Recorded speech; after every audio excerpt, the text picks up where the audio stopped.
Assalamualaikum warahmatullahi wabarakatuh. Pembelajaran sejarah kebudayaan Islam.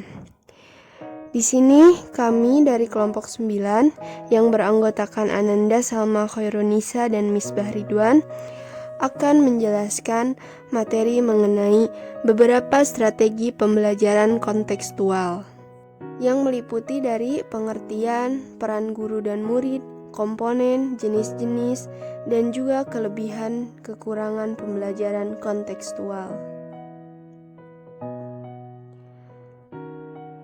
Yang pertama adalah pengertian strategi pembelajaran kontekstual. Model pembelajaran kontekstual disebut juga dengan contextual teaching and learning atau disingkat menjadi CTL. Adapun pengertian dari contextual teaching and learning atau CTL adalah suatu strategi pembelajaran yang menekankan kepada proses keterlibatan siswa secara penuh untuk dapat menemukan materi yang dipelajari dan menghubungkannya dengan situasi kehidupan nyata sehingga mendorong siswa untuk dapat menerapkannya dalam kehidupan mereka. Jadi, pembelajaran dalam strategi CTL atau strategi pembelajaran kontekstual ini tidak hanya proses mendengarkan, mencatat, dan menghafal di dalam kelas saja, tapi belajar adalah proses mengalami secara langsung, di mana pengalaman di lapangan menjadi titik tekan utama dalam CTL. Lalu, di dalam CTL ini terdapat 5 karakteristik penting dalam proses pembelajaran jika ingin menggunakan pembelajaran CTL. Yang pertama adalah pembelajaran merupakan proses pengaktifan pengetahuan yang sudah ada. Lalu yang kedua adalah pembelajaran untuk memperoleh dan menambah pengetahuan baru. Yang ketiga, pemahaman pengetahuan. Yang keempat, mempraktikkan pengetahuan dan pengalaman tersebut. Dan yang kelima adalah melakukan refleksi. Lalu yang kedua adalah peran guru dan siswa dalam CTL. Menurut Bobby Deporter, ada 3 tipe siswa dalam belajar, yaitu tipe visual, auditorial, dan kinetis. Di mana tipe visual adalah gaya belajar dengan cara melihat, tipe auditorial adalah tipe gaya belajar dengan cara mendengar atau menggunakan alat pendengaran. Lalu yang ketiga adalah tipe kinestetis, yaitu tipe belajar dengan cara bergerak. Nah, sehubungan dengan hal itu, terdapat beberapa hal yang harus diperhatikan bagi setiap guru jika ingin menggunakan pendekatan CTL. Yang pertama, siswa harus dipandang sebagai individu yang sedang berkembang. Kedua, setiap anak memiliki kecenderungan untuk belajar hal-hal yang baru dan penuh tantangan. Yang ketiga, belajar bagi siswa adalah proses mencari keterkaitan atau keterhubungan antara hal-hal yang baru dengan hal-hal yang sudah dia ketahui. Lalu yang keempat adalah belajar bagi anak adalah proses penyempurnaan skema yang telah ada. Poin ketiga adalah komponen pembelajaran kontekstual. CTL sebagai suatu pendekatan memiliki 7 asas atau 7 komponen. Asas-asas ini melandasi pelaksanaan proses pembelajaran dengan menggunakan pendekatan CTL. Yang pertama adalah konstruktivisme, yaitu proses pembangunan baru dalam struktur kognitif siswa berdasarkan pengalaman. Lalu yang kedua ada inquiry. Inquiry adalah proses pembelajaran yang didasarkan pada pencarian dan penemuan melalui proses berpikir secara sistematis. Nah, proses inquiry ini dilakukan dalam beberapa langkah. Ada 5 langkah. Yang pertama yaitu merumuskan masalah. Yang kedua mengajukan hipotesis. Yang ketiga mengumpulkan data. Yang keempat menguji hipotesis berdasarkan data yang ditemukan. Dan yang kelima adalah membuat kesimpulan. Lalu yang ketiga adalah bertanya atau questioning.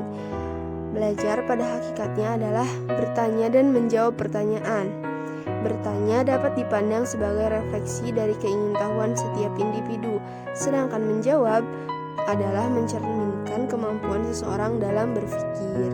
Lalu yang keempat adalah masyarakat belajar atau learning community. dalam CTL menyarankan agar hasil pembelajaran diperoleh melalui kerjasama dengan orang lain. Dalam kelas CTL, akses ini dapat dilakukan dengan menerapkan pembelajaran melalui kelompok belajar. Lalu yang kelima adalah pemodelan, merupakan proses pembelajaran dengan memperagakan sesuatu sebagai contoh yang dapat ditiru oleh setiap siswa.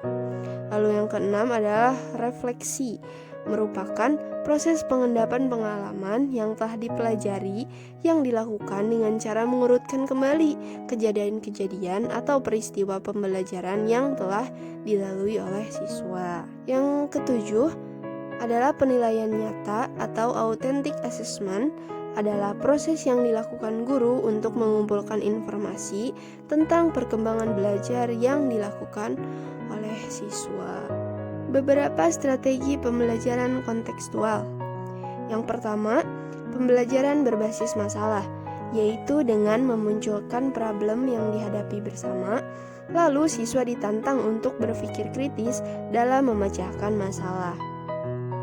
Lalu yang kedua adalah menggunakan konteks yang beragam, di mana dalam CTL guru membermaknakan pusat konteks sehingga makna yang diperoleh siswa menjadi berkualitas.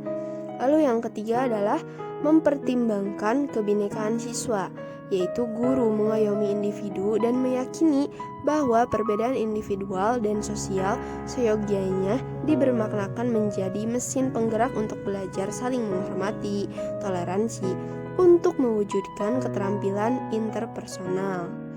Lalu, yang keempat adalah memberdayakan siswa untuk belajar sendiri, di mana pendidikan formal merupakan kawah candra di muka bagi siswa untuk menguasai cara belajar untuk belajar mandiri di kemudian hari. Lalu yang kelima adalah belajar melalui kolaborasi. Dalam setiap kolaborasi selalu saja ada siswa yang menonjol dibandingkan dengan koleganya, dan siswa ini dapat dijadikan sebagai fasilitator dalam kelompoknya. Yang keenam, menggunakan penelitian autentik, di mana penelitian autentik menunjukkan bahwa belajar telah berlangsung secara terpadu dan kontekstual, dan juga memberikan kesempatan pada siswa untuk dapat maju terus sesuai dengan potensi yang dimilikinya.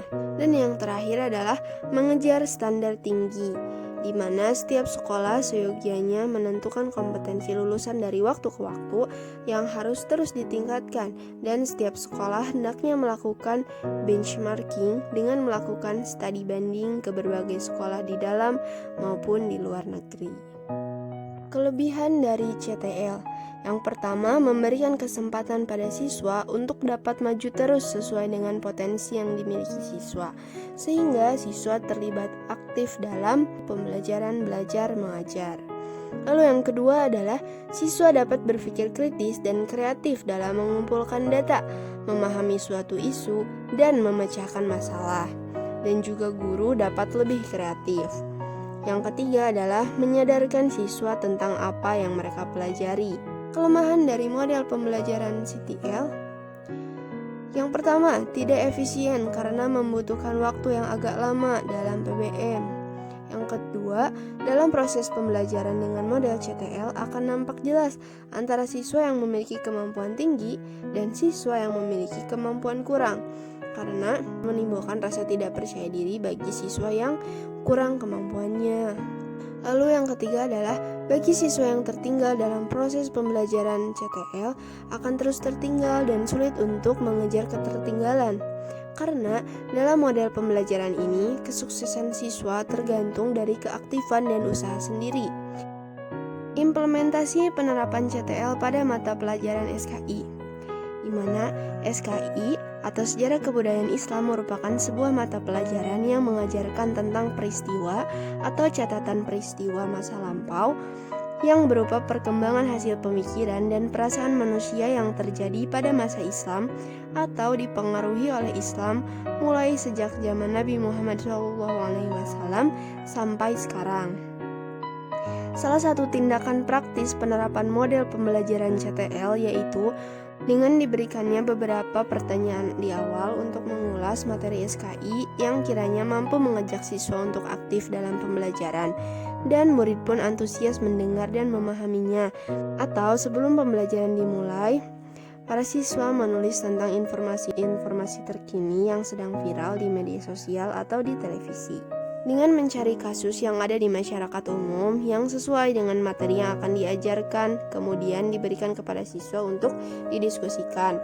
Misalnya, siswa diberi tugas untuk mengklasifikasikan bagaimana proses masuknya Islam di Nusantara dan menyuruh siswa untuk mencari negara mana saja yang memulai syiar Islam di Nusantara. Kemudian, siswa melakukan diskusi. Cukup sekian materi tentang beberapa strategi pembelajaran kontekstual pada mata pelajaran SKI yang dapat kami sampaikan. Alhamdulillahirrabbilalamin, semoga dapat difahami dan bermanfaat bagi kita semua. Terima kasih.